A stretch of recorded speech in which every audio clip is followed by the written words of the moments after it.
Hello friends, welcome to my channel. ഈ ചാനലിൽ നമ്മൾ എംബ്രോയ്ഡറി റിലേറ്റഡ് ആയിട്ടുള്ള കണ്ടൻസാണ് അപ്ലോഡ് ചെയ്യുന്നത്. നിങ്ങൾക്ക് ഇതുപോലെയുള്ള കണ്ടൻസ് ഇഷ്ടമാണെങ്കിൽ ഈ ചാനലൊന്ന് സബ്സ്ക്രൈബ് ചെയ്തേക്കണേ. അതുപോലെ ഇതിനു മുന്നേ കുറച്ച് സ്റ്റിച്ചസിൻ്റെയൊക്കെ വീഡിയോസ് അപ്ലോഡ് ചെയ്തിട്ടുണ്ട്. Please check them out. Okay guys, നമുക്ക് നമ്മുടെ വീഡിയോയിലോട്ട് പോകാം.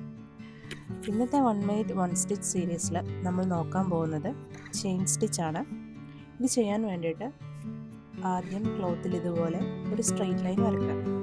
എന്നിട്ട് ഈക്വലി ഡിസ്റ്റൻസിൽ കുറച്ച് നമ്പേഴ്സ് ഇട്ടിട്ട് ഇതുപോലെ ചെയ്യുക. അതിനുശേഷം സൂചി നമ്മൾ ഒന്നിലൂടെ മുകളിലേക്ക് എടുക്കുക.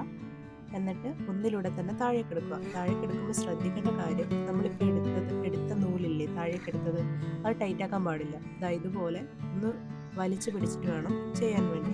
ഈ രണ്ടിലൂടെ വേണം സൂചി മേളിലേക്ക് എടുക്കാൻ. ഇതുപോലെ രണ്ടിലൂടെ മേളിലേക്ക് നമ്മളിപ്പോൾ ഉണ്ടാക്കിയില്ലേ ലൂപ്പ്, ആ ലൂപ്പിൻ്റെ ഉള്ളിലൂടെ വേണം മുകളിലേക്ക് എടുക്കാൻ. കണ്ടോ? എന്നിട്ട് അത് ടൈറ്റാക്കണം. ടൈറ്റാക്കുമ്പോഴത്തേക്കും ഇതുപോലൊരു ഷേപ്പ് നമുക്ക് കിട്ടും. അതിനുശേഷം നമ്മൾ എന്ത് ചെയ്യുക, വീണ്ടും ഇതുപോലെ രണ്ടിലൂടെ തന്നെ നീഡിൽ താഴേക്ക് എടുക്കുക. മൂന്നിലൂടെ ഇപ്പോൾ ഉണ്ടാക്കിയ ലൂപ്പിലൂടെ മുകളിലേക്ക് എടുക്കുക. കണ്ടോ? ഇങ്ങനെ ഈ പ്രോസസ്സ് നമ്മളിങ്ങനെ റിപ്പീറ്റ് ചെയ്ത് കഴിഞ്ഞാൽ നമുക്ക് നമ്മുടെ ചെയിൻ സ്റ്റിച്ച് കിട്ടും. ഈ ചെയിൻ സ്റ്റിച്ച് നമ്മൾ മെയിൻലി ബോർഡേഴ്സും ഫ്ലവേഴ്സും ലെറ്റേഴ്സും ഒക്കെ ചെയ്യാൻ വേണ്ടിയിട്ടാണ് മെയിൻലി യൂസ് ചെയ്യുന്നത്. ഓക്കെ ഫ്രണ്ട്സ്, അപ്പോൾ നമ്മൾ 1 minute കൊണ്ട് ഒരു സ്റ്റിച്ച് പഠിച്ചു കഴിഞ്ഞാൽ അല്ലേ. അപ്പോൾ ഇത്രയേ ഉള്ളൂ ഫ്രണ്ട്സ്. നിങ്ങൾക്ക് ഇതുപോലുള്ള വീഡിയോസ് ഇഷ്ടമാണെങ്കിൽ ഈ ചാനലൊന്ന് സബ്സ്ക്രൈബ് ചെയ്തേക്കണേ. അടുത്ത 1 minute 1 stitch സീരീസിൽ നമുക്ക് കാണാം. Bye bye.